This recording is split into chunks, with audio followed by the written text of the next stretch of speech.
Nós havíamos combinado aqui que hoje haveria um comentário sobre o Afeganistão e, se Deus quiser, falaremos disso amanhã. Afinal, o que aconteceu no final de semana e continua acontecendo em Israel e em Gaza não é a única tragédia, não é o único acontecimento trágico, né?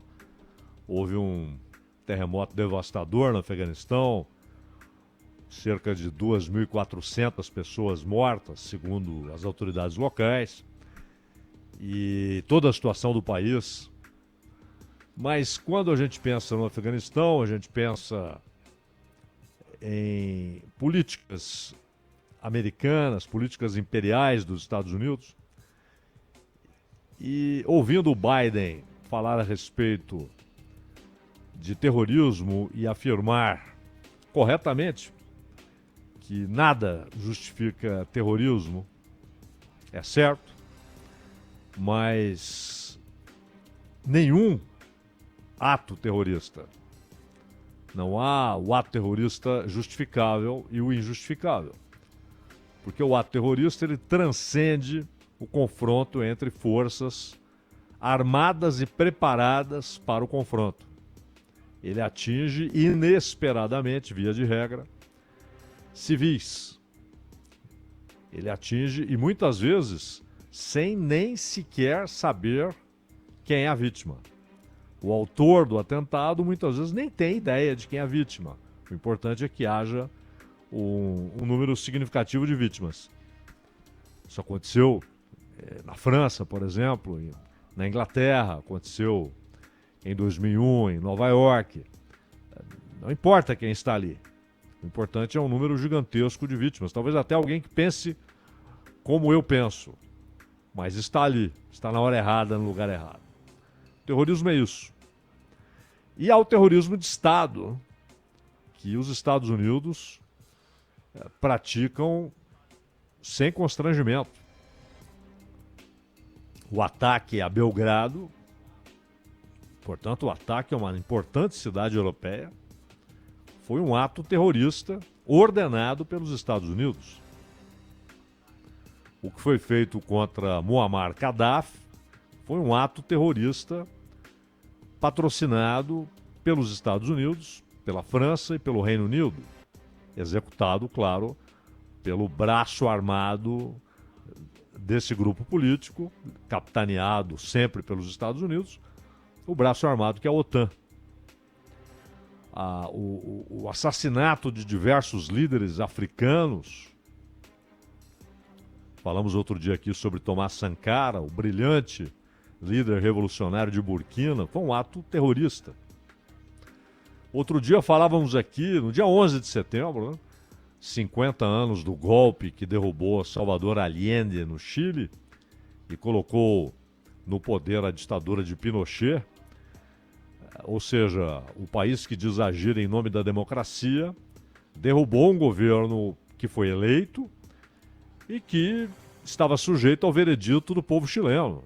A próxima eleição diria se o candidato apoiado pelo Allende, não havia reeleição, não há, se ele seria apoiado ou não, ou seria o candidato da oposição. Esse veredito só cabia ao povo do Chile, pois os Estados Unidos, antes da posse do Allende, mataram, como só 25 anos depois, a CIA revelou em 1998, os Estados Unidos mataram o general René Schneider, que comandava as Forças Armadas chilenas e era contra qualquer ação que impedisse a posse do Allende. E depois colocou no poder o regime que assassinou o sucessor de René Schneider, né? O Carlos Prates.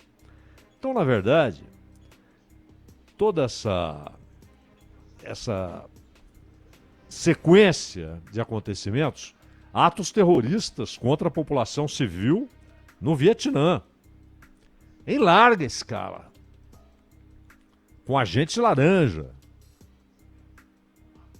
napalm,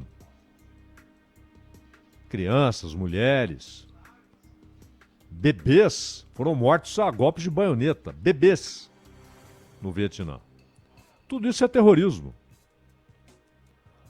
Então o Biden tem razão quando fala que o terrorismo não é justificável, que não se pode justificar uma ação terrorista. Não há mesmo nada, porque não é um confronto entre gente armada e preparada para a luta.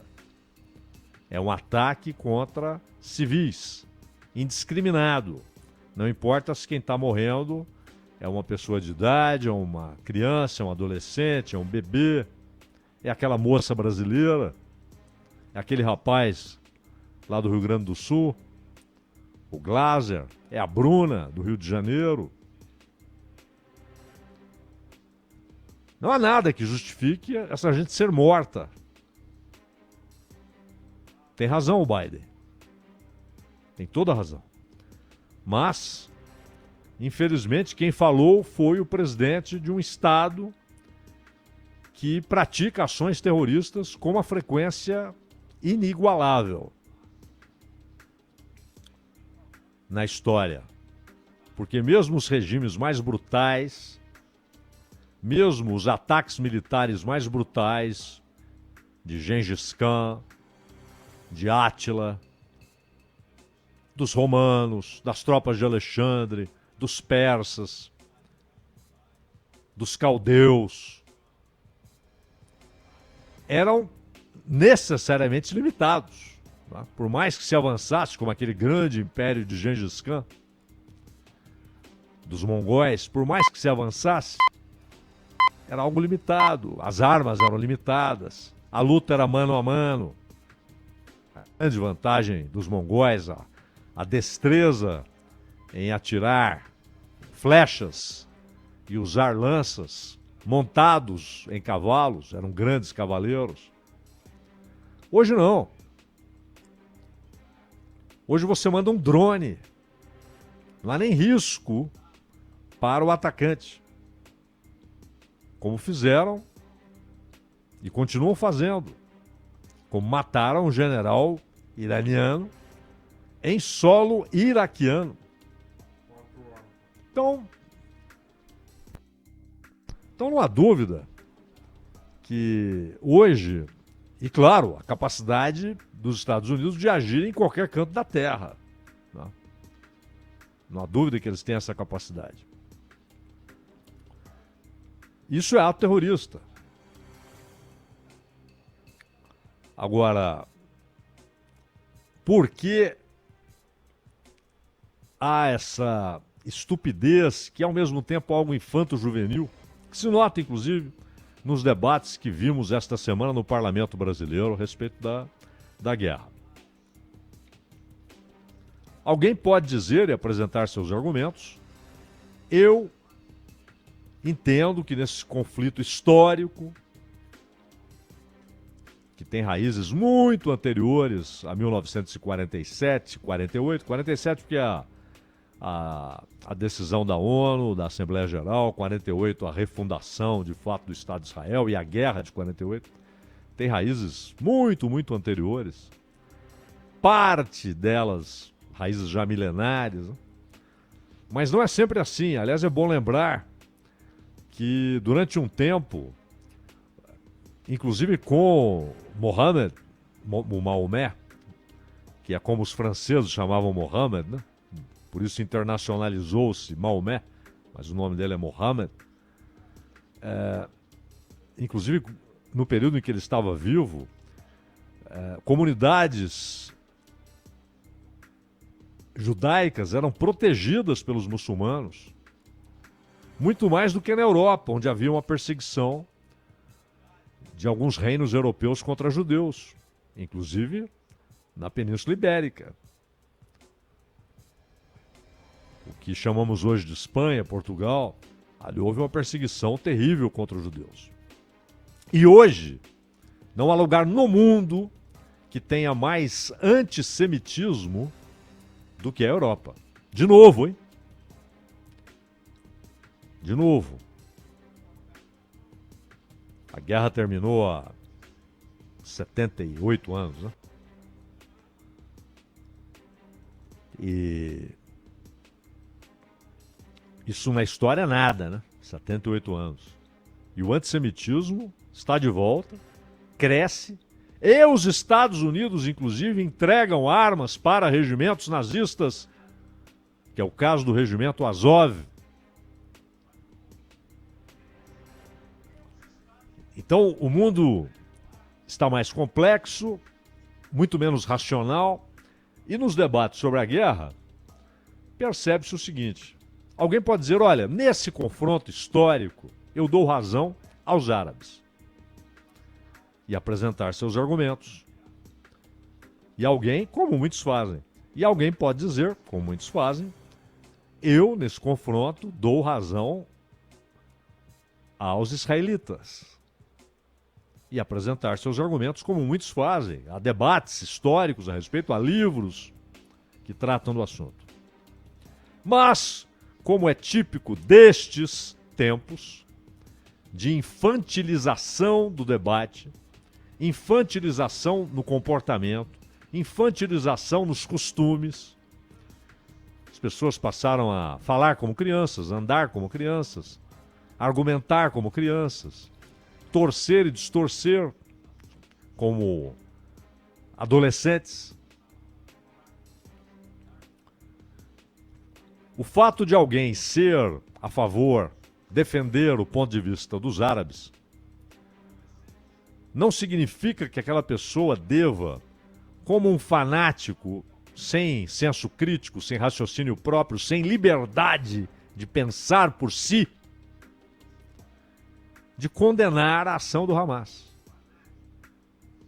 E alguém que defende a posição de Israel, dos israelitas, posição histórica, os direitos históricos, a refundação, restauração de Israel como Estado, o seu direito à existência e o seu direito de se defender dos ataques de grupos armados, como Hezbollah, como Hamas, como Jihad Islâmico.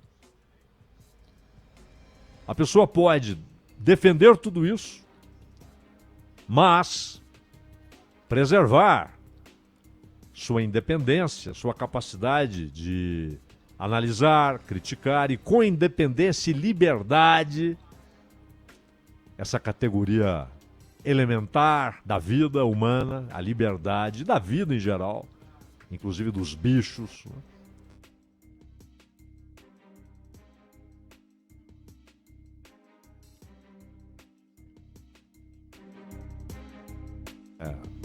Sobrevivência, nada mais que isso.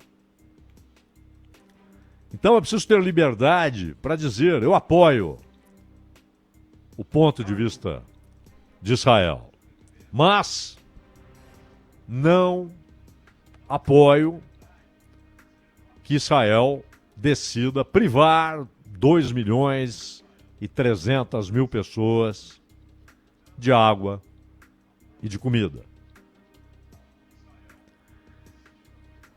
E que os efeitos colaterais, assim chamados, né, de maneira um tanto quanto cínica e aparentemente técnica, que os efeitos colaterais, assim chamados, sejam, na prática, na realidade, a morte de mulheres, de senhoras, de mulheres grávidas, de bebês, de crianças, de velhos, de moços, que não fazem parte do confronto diretamente, mas são vítimas permanentes da situação. Permanentes. E muitos desses adolescentes que de repente vêm a casa sem comida e sem água, vem o irmão mais novo, a irmã mais nova, sem água para se banhar ou para comer, para que a mãe possa cozinhar, ou para matar a sede, né? Necessidade vital. Muitas dessas crianças se sentem incentivadas e se sentem preparadas, prontas para o chamar do Hamas. Venha conosco. Nós somos a única resistência. A Autoridade Nacional Palestina só conversa. O Fatah perdeu força e relevância. Nós somos a única resistência. E essas crianças passam a ser educadas nessa direção, de que tudo é aceitável em nome da resistência. Crescem. O Hamas é de 87. Gerações cresceram sendo educadas assim. Agora, o ato do Hamas, a ação do Hamas, é indiscutivelmente correta.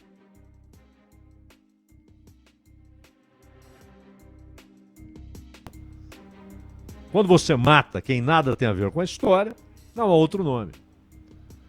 Mas o cerco indiscriminado também é. Porque você está produzindo uma situação que pode ser fatal, e muitas vezes é, para quem nada tem a ver com isso. É o que dissemos, o Fatah tem 75 mil, pegando o número máximo, 25 mil no partido, no braço assistencial e na burocracia.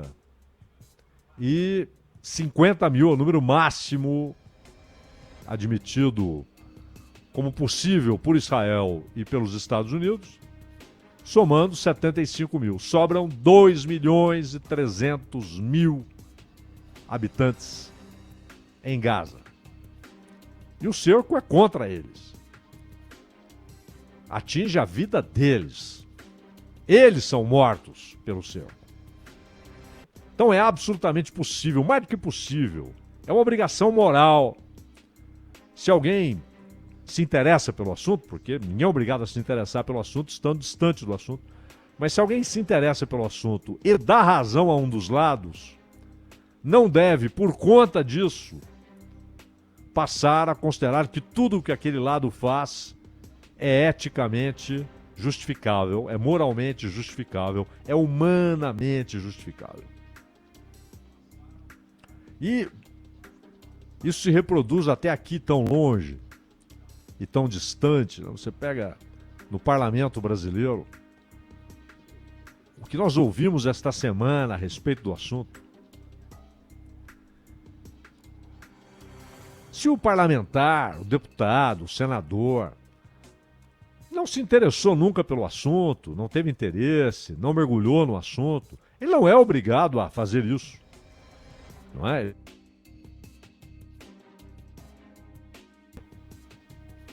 Mas, se ele não conhece o assunto, não fale nada. Tenha lá seus sentimentos, suas posições, seus pensamentos intimamente, mas não exponha publicamente no parlamento brasileiro essas bobagens homéricas. Em todas as direções. Tolices, infanto-juvenis. E grande parte da imprensa, eu me lembro do Nelson Rodrigues falando da baba bovina, né? O sujeito quase comemorando, por exemplo, bombardeios contra Gaza, com um sorriso de satisfação e a baba escorrendo, né? Há brasileiros também na faixa de Gaza. Se pelo menos isso for capaz de tocá-los.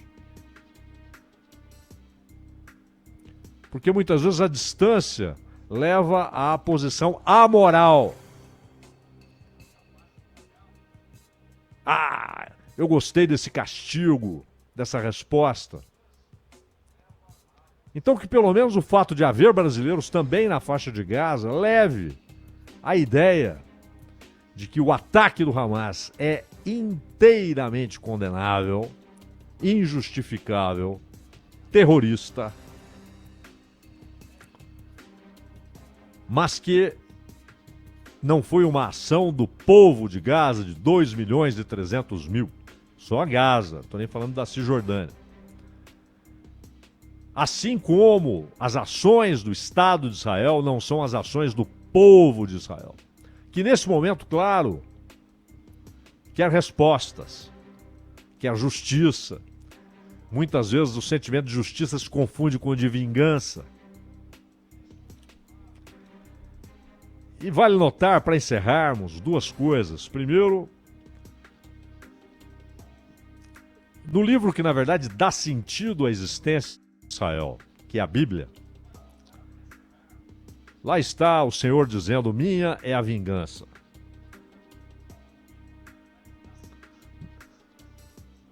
Não é vossa.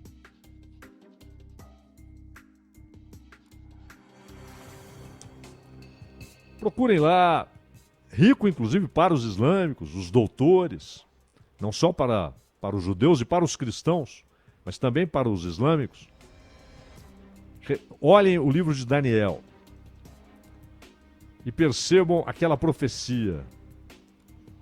Lá diz que o vosso inimigo real não é o vizinho. O vosso inimigo Israel não são os árabes. O vosso inimigo, descendentes de Ismael, não são os israelitas. O vosso inimigo virá do ocidente. E na visão de Daniel é um bode que atravessa o Mediterrâneo e sem tocar nas águas e sem tocar no solo, ele vem do ocidente. Porque muitos têm tentado se posicionar a partir do texto bíblico, mas então mergulhem no texto bíblico.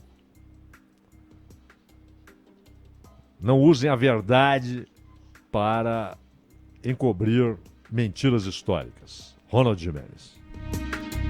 Este é o Bandeirantes Acontece e o comentário do Zaidan aqui no Acontece vira podcast. Eu Entendendo a Notícia, você acha em todos os lugares.